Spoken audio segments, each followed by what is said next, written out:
Welcome back to season 3 of Life Beyond Loss, the podcast. This is episode 2, and this podcast is just an amazing guest show where we share inspiring and just heartwarming stories of how people have navigated their grief and loss, and often experienced at the end of this, their healing and sometimes a transformation. I'm your host, Louise Kresick, grief and loss coach, and today I'm talking to Suzanne Mountain, who is a business and mindset mentor and coach. And we're talking about something here that's very, very close to my heart, something I feel very passionate about. And that is Alzheimer's and slash dementia, and the sort of process that we often experience around anticipatory grief. Suzanne also talks about how she'd lost her younger brother a few days after her 40th birthday, and the impact that had on the family, but then particularly the impact that had on her mum, and how the symptoms of Alzheimer's started to present themselves. She also talks brilliantly about how she navigated this and her work in mindset, and how that's kind of helped her to deal with the journey one step at a time, one day at a time. So stay tuned for this because it's absolutely fantastic, and I know it's going to be really, really helpful.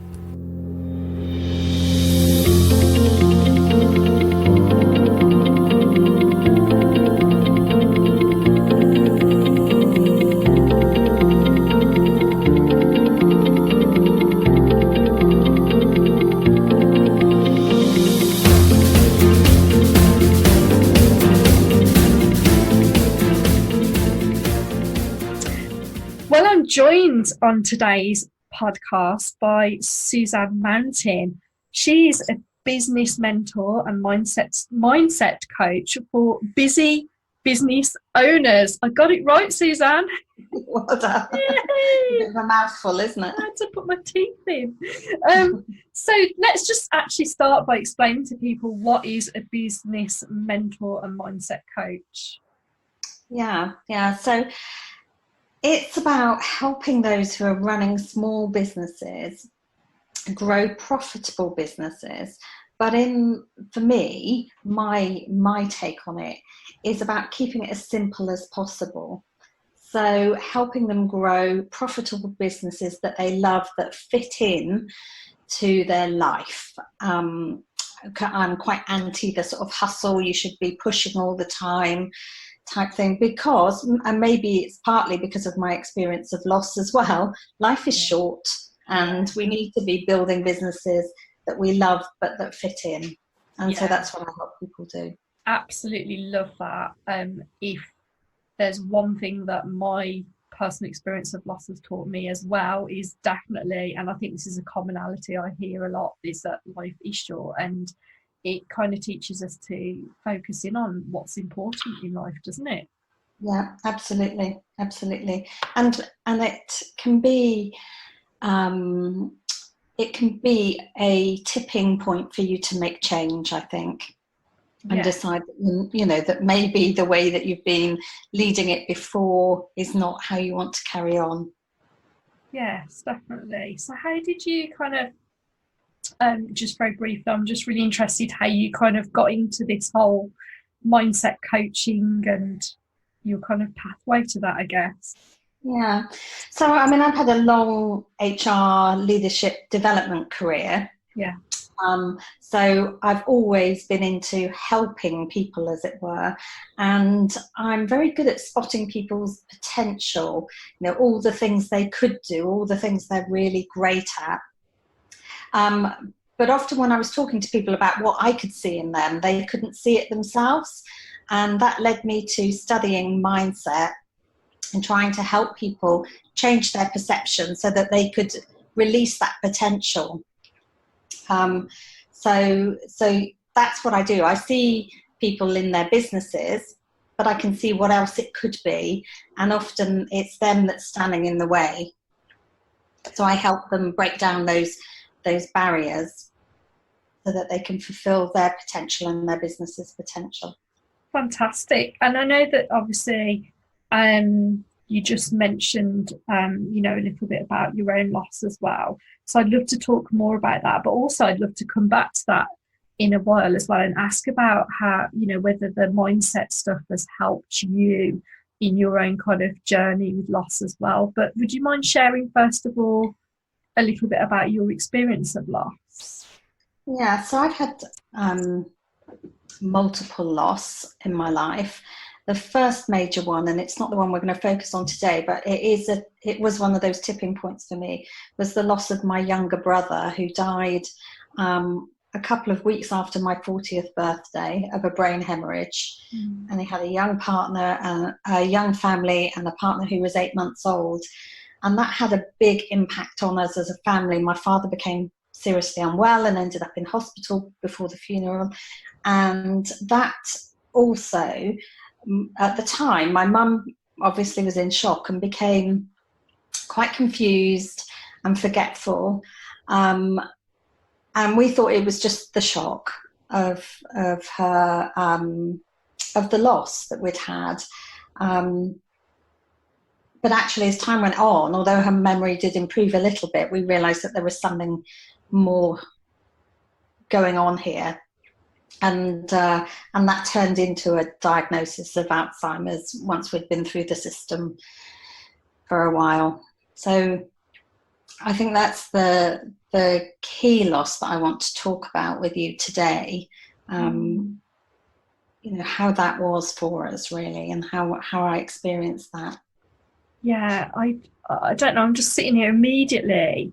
My hand just went on my heart because it's like the similarity that I kind of draw from your experience of me losing my mum very, very suddenly, very unexpectedly, like you with your brother. But then also all of a sudden this sort of these symptoms presenting themselves with my dad around the dementia, and like you experienced with your mum, and then those things slowly over time kind of unfolding and becoming apparent. So it just resonates so strongly with me, those kind of set of circumstances, I guess, that you've just described. And also I wonder, with your mum's kind of diagnosis, how easy did you find it to get that diagnosis? Or you said it kind of became apparent over time in the system. What was the system like? Yeah, so there were a lot of factors involved, obviously. One, I think we all thought it was just shock, and that with time, that it was part of her grief. I didn't live locally, so I wasn't seeing her, frequently in that period of time either. And then they moved house, so there was a change of doctor. So, there was a number of factors going on that sort of meant that it took a bit longer. And there was some denial on both my parents' parts as well at that time, that it was any more than grief. And then, it was about, trips to the doctor and memory clinic visits and things before we actually got a scan that confirmed the diagnosis. So yeah, it probably took 18 months, I would have thought, to get to that point where we knew what it was. Denial's a really interesting factor in this sort of journey, isn't it? And I think I experienced actually my own denial with my dad. I guess being so, well, I was sort of like 25 when all this started happening. So it's kind of like, no, I just lost my mom. It couldn't possibly be that there was that sort of thing that I'd have to kind of face up to and deal with. But also denial within like the system as well. So because my dad was only 55, it was sort of like, they were sort of saying that, well, it's probably just like you say, the shock of losing your mum, and just sort of, it's just really interesting to me that seems, again, I think quite common in people's experience, that initial stage of kind of denial. Yeah, I think it is quite common. I mean, if you look at how we as humans deal with change, and the work, I'm sure you've looked at it, of Elizabeth Kubler-Ross around death and dying, there is a period of denial when we're going through any change. Because actually it can make it easier for us to stay in denial for a while. We're not having to face the pain. So it's a very normal place to be, I think. And then from there on, you get to a point where you realise that that's not it. Yeah, definitely. And I like that you kind of referenced those stages of grief, because I do think it does get a bit of a bad rep, doesn't it? I think people get a bit about it, but actually there is, for me, definitely some truth in the fact that we go through a process, whatever that process looks like for people at, in different ways at different times. So I'm also really interested in terms of that process as well, of how it really was for you, like how the experience was for you, because I feel like there's something very unique about, dementia in particular is where I draw my own experience from, but that sort of grieving process while somebody is, as you mentioned earlier, here but not here. What was that like for you? Yeah. I think the thing I would say is we had no idea what was coming. We got a diagnosis and we thought, oh, that's great, now we know what it is, but we didn't understand anything about what would happen over the period of time and how my mum would deteriorate over a period of time and how that would impact us as a family, and how we would deal with that. Because, from my experience, I would describe it as a gradual slipping away over many years. And in that, I felt that I was losing my mum one little bit at a time, rather than the grief that I'd had when my brother died, which was very sudden and huge and massive. This one was, little stages at a time, and then she would plateau and she would be the same for a little while, and then there would be another decline and she would lose another bit of ability, and then we would plateau again for a while, and you could never tell how long any stage was going to last. So it was like grieving for 12 years almost. Yeah. And how do you think that impacted on you and, maybe people in the family around her? Yeah, well, I think we all handle it differently, don't we? I think that's the thing. And everybody is trying to do their best to handle it. I dug deep in all my learning and development about your mindset and about self-care. So I took that approach of looking after myself really, really carefully during this time, and tried to focus on what she could still do, rather than what she could no longer do. So, tried to enjoy the things that she could do while she could still enjoy them, and not focus too much on what she could no longer do, because you can't change that. So, and therein, lies just sadness if you spend all your time mourning for what they can no longer do, when they're still here. So I, that was the approach I took. I tried to go with the flow of it as much as I could, rather than fight it. And I read books to try and understand what it was. My dad never accepted it, and would get hugely frustrated, with my mum. They'd had a really strong, very loving, long marriage. When he became ill himself physically, he would sometimes take it personally that at that stage she was starting to not recognize him, and he would get upset and take it personally, so we all handle it in different ways. But I think the important thing is to say we all are doing our best with the situation that we find ourselves in, almost. Yeah, definitely. There's something about doing the best that you can with, as they say, with kind of like the resources that you've got available and so on. And I think it sounds very much like you were able to sort of tap into those resources. And I guess then what I said at the beginning about your mindset work and, like you said, your personal development work must have been really kind of helpful in that way. Yeah, absolutely. And reading about the disease, so learning about it, learning about the stages, to give me some idea. So that's where the enjoy the things that that they still can do came from. The understanding that actually, as bad as it was at particular stages, that she would lose that capacity. So she would lose the capacity. She used to love to walk.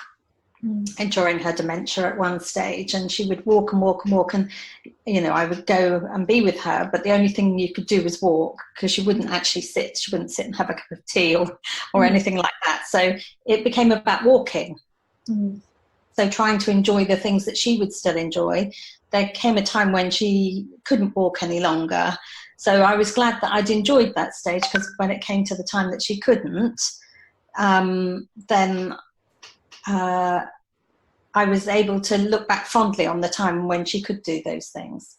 Yeah, I think that's really, really wonderful advice, actually, as well, because I don't think I looked at it from that perspective when I was kind of dealing with it however I was with my dad. And I wish, actually, thinking about it, that somebody had said something like that to me at the time. I think it would have made a huge difference, actually, to how I viewed it. I think there's a tendency for some people to, for me in particular, I got caught up in a lot of emotions like guilt and feeling really guilty about, for example, the decision about having to, put my dad into residential care, because it got to the point where couldn't cope with his behaviour. His dementia was very different anyway, but he would sort of go missing, for example, and things like that. This is all very rapid, so I had a lot of all these sort of guilt type emotions and things like that. And I'm just wondering, like you say, your dad dealt with it very, very differently as well. So yeah, I don't know, to be fair, I'm just rambling, but I think that what you're saying about where you choose to focus your attention on is really important, and I kind of wish I'd have had that advice. Yeah, don't get me wrong, I had guilt as well.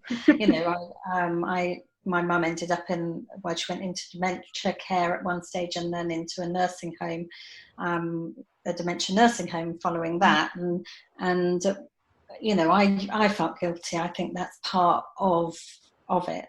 The way I managed, and she had wandered out in 3 o'clock in the morning in -5 in her slippers with her skirt inside out, no teeth, and frightened, not sure where she was. Some very kind people found her and took her into a nightclub that they were leaving, and the nightclub people called the police because they didn't know what else to do, and she ended up in the hospital because she didn't know where she lived. So I reconciled having her to go in a home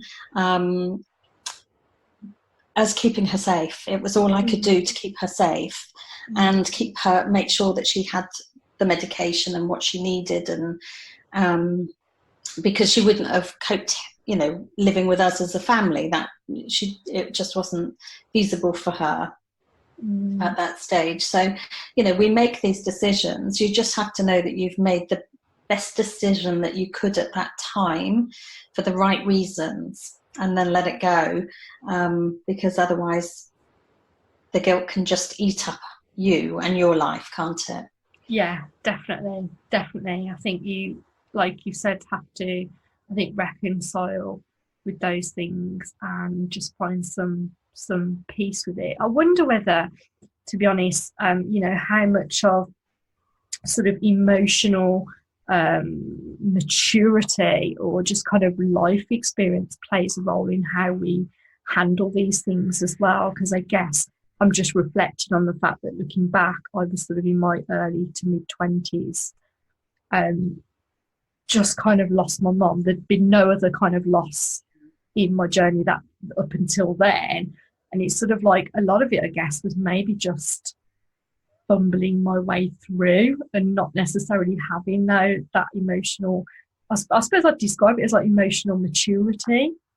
Yeah, that kind of makes sense. But yeah, I think you're right. And I think so loss, whenever it hits us hard, doesn't it? And my first one, as I said, my first big one was my brother. And that really took just, I describe it as the world tilting on its axes that day, because it came so completely out of the blue and nothing was ever the same, is sort of almost the way I view the world. I'm not saying it's not been good, because it's, amazingly brilliant things have happened since, but nothing's ever been the same. It was one of those pivot points in my life and the life of my family. The sort of, you learn from those, but I suppose the important thing is that each time you go through something like this, you have more tools, you are more capable of dealing with it, and the fact that you've survived it once helps you know that you will survive again. Yes, you definitely, I think you definitely grow from an experience like that. As tough as that kind of truth sometimes is for people to swallow, especially when they're in the middle of grief. It's like, what do you mean I'm going to grow from, it kind of can be a bit. That's what you want to hear, isn't it? Exactly. But actually, when you emerge the other side and the dust kind of starts to settle a bit and you start to kind of reflect maybe differently, I think that there is definitely growth from this kind of, significant experience. Would you agree? Yeah, absolutely. And it comes with with other loss as well, be that loss of relationships, divorce, loss of jobs, all those things. I think because they make us take stock, and they're painful, and they make us dig deep and think more rather than live on automatic. I think those things allow us to grow, or create a circumstance where we can grow. So it's often the painful things in life that perhaps take us to the next level. Definitely. So you sort of were able to focus on the things that you could do with your mum, and that really helped you. Was there anything else that helped you to just sort of work through the grief? And obviously it is, like you said, it's a very unpredictable journey, isn't it? But I'm just wondering what else helped. Yeah, well, I think excuse me, so making plans, so putting in place and having some of those difficult conversations early. So making all the legal arrangements, getting the wills in order, getting power of attorney and access to banking and those types of things, when they could still have the capacity to give you those things, so that in time, when you are dealing with the ultimate grief, when the individual has passed, or when you're putting them in when you're looking at nursing homes and care homes and those types of things, you have those things in place to make it easier on yourself. So you've got all the legal things that just mean that you're not fighting the system at that point. So the sooner you have those difficult conversations and get those, the legal things in place, the easier it then becomes at those difficult emotional times when you're making those key decisions. You're not fighting a system as well. Yeah, I agree. I think that actually alleviates so much stress for people, because it's another added layer, isn't it, of having to make those difficult decisions if they haven't been put in place prior to that. And earlier in the year, back in May, it was Dying Matters Week, which is a national campaign, and we were having a conversation around then about actually, as early as possible, making some of our own personal wishes and things known to people, because it is still this taboo subject that for some reason we find difficulty having. Yeah, absolutely. Absolutely. So, doing things now, even when you're young, get your will in place, make those decisions, make your desires clear for people, because otherwise almost, it's the individual who's having to put or make those decisions for you, who's trying to second guess what you might want. That's so difficult in that situation, because they're dealing with their own loss or emotion around what's happening. So almost the responsible thing is to make those decisions and get those things out the way as early as you can, and then you're making it easier for your loved ones to help you. Definitely, because my dad actually died in testate, I think they call it, isn't it? So no will, or none that none that was known. And it was, and even before that, going back before that, obviously, for some reason his dementia felt very, very sudden. It was very speedy, very quick. So you literally went from capacity to almost like zero capacity very, very quickly. So for me, I felt like there wasn't the time to ask him those things about what he would have wanted and all of that, which is where I think, again, a lot of the guilt and things like that came in. So, yeah, I think that you're absolutely right. Having those plans in as early as possible and taking responsibility for ourselves about what we would want is absolutely really just key, really. Yeah, well, my brother didn't have a will, so yes, we had to go through all that. So that was a big learning for us as a family, and it made sure that we got them, we all had them in place. Yeah. As a result of that, to make sure that no one in our direct family again had to deal with that sort of situation. And also, of course, talking in particular with dementia or Alzheimer's, once they have that diagnosis, they're deemed as no longer having the capacity to make those decisions.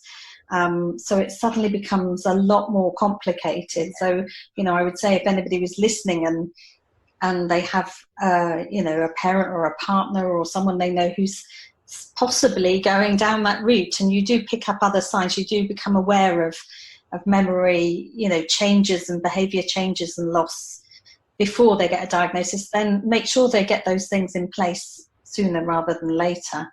Yeah, that's really, really helpful. Yeah,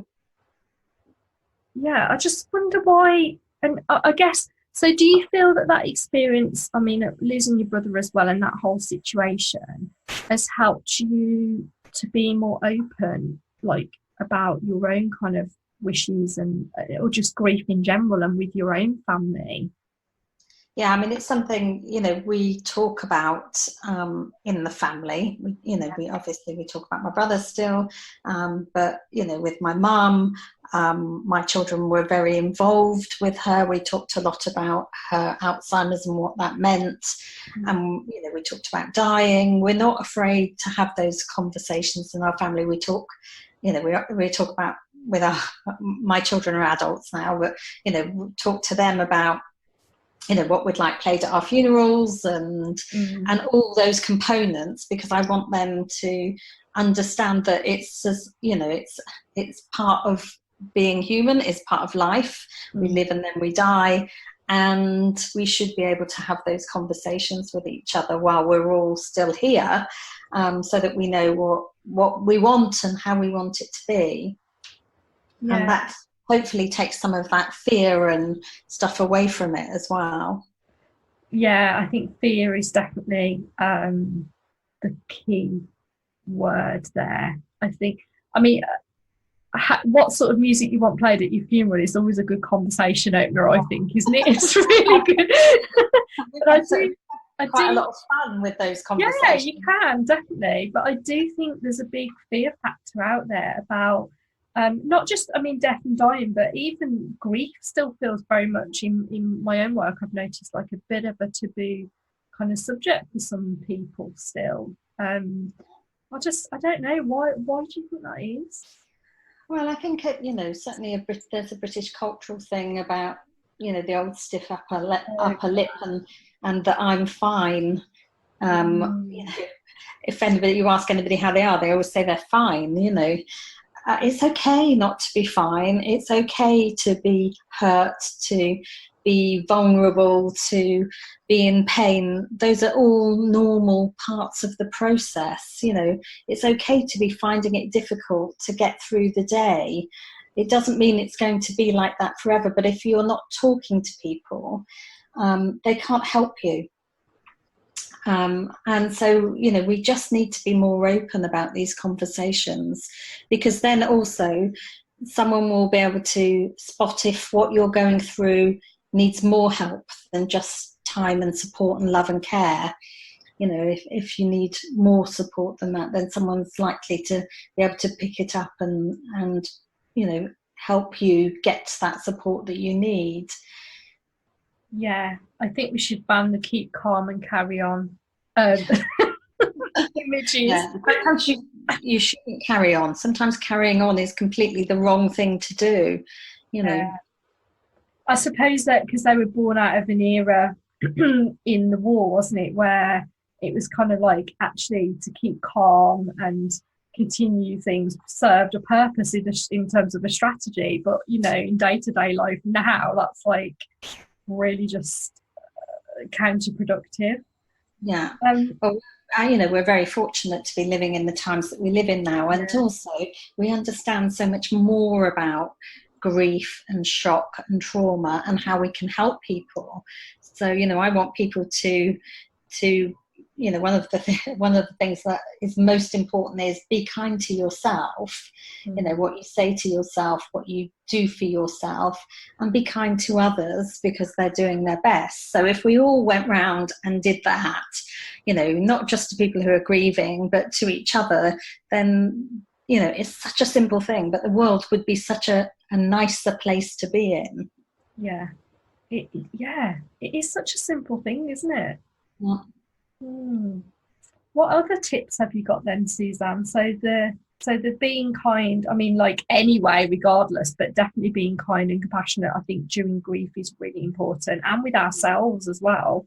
Yeah, with yourself and with others. So, you know, look after yourself during that time. You can't keep going if you're not, you know, eating nutritious food, trying to get some sleep, resting, you know, looking for what your body needs to keep going, but also what your soul needs. So, you know, maybe that's quiet time, maybe that's time in nature, or you know, or maybe it's actually loud music and leaping around to just get rid of it, or going for a run. But, you know, so listening to what your body needs, listening to what your soul needs, and being kind to yourself and others who are going through it with you.